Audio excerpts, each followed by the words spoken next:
எல்லாத்தையும் மசாலா உண்டாக்கி வச்சுருக்கேன். தோசை வாத்து வச்சுருக்கேன். தோசை வாத்துக்கு மசாலா போட காட்டுறேன் உங்களுக்கு.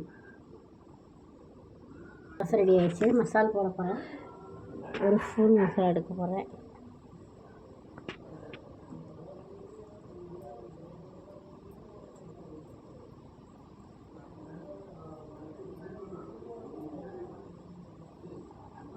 கொஞ்சம் கூட போடணும்.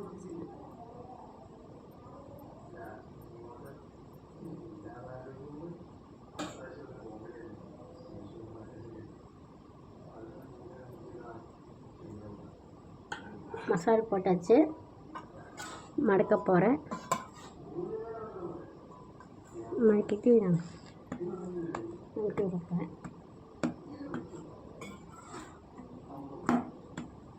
மசாலோட ரெடி. லைக் பண்ணுங்கள், ஷேர் பண்ணுங்கள். வீடியோ பிடிச்சிருந்தா மெசேஜ் பண்ணுங்கள்.